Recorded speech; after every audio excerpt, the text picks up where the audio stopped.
Et pour davantage d'éclaircissements concernant la visite qu'a effectuée le Premier ministre à la cité Bedr et donnant ainsi le coup d'envoi à l'usine de faisceaux de câbles automobiles, nous avons le plaisir d'avoir en ligne Dr Imam Khalil, qui est expert en économie. Dr Imam Khalil, bonjour et bienvenue avec nous. Merci, bonjour madame.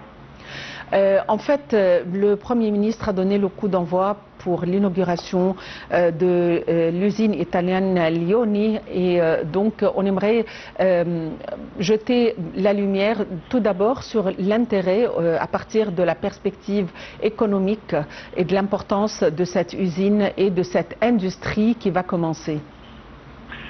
En fait, l'État égyptien donne beaucoup d'importations pour le secteur de fabrication automobile,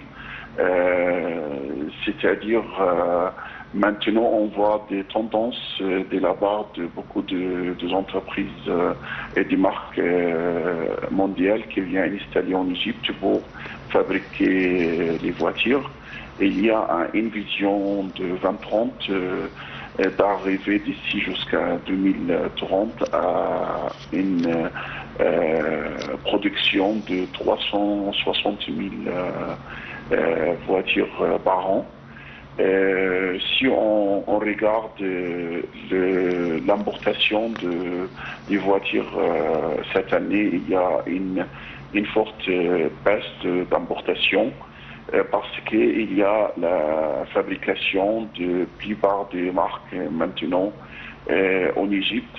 C'est une stratégie très importante pour éviter et lutter contre l'importation.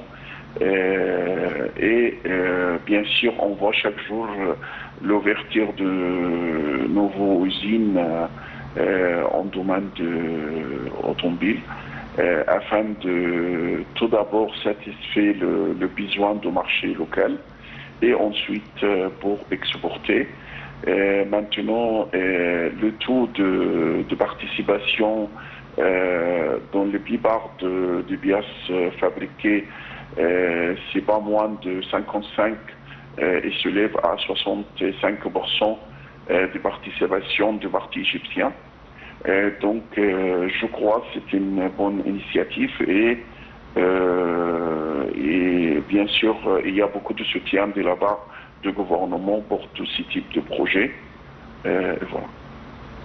Est-ce que le fait de commencer la fabrication de pièces de rechange et de parties concernant l'industrie automobile pourrait ultérieurement affecter les prix des automobiles, les prix des voitures? Bien sûr, oui. Maintenant, si vous regardez le prix de voitures neuves, même occasion en Égypte a beaucoup baissé pendant les 6 derniers mois, car il y a plus d'offres de voitures fabriquées en Égypte et moins d'importations. Et tout ça, ça joue dans le faveur de consommateurs égyptiens. Et ça joue aussi pour l'État égyptien parce que voilà, on a moins d'importations d'automobiles et plus d'exportations. Et je crois maintenant, on est très fiers de tout ce qui on présente comme de produits égyptiens, par exemple l'usine Nasr et des autres entreprises qui exportent l'autobus vers beaucoup de pays. L'autobus électrique, je veux dire, vers beaucoup de pays européens. Donc, ça a commencé et ça marche très bien. Et tout ça, enfin, ça vient dans le faveur de notre économie. Docteur Imam Khalil, vous êtes expert en économie. Merci d'avoir été avec nous aujourd'hui.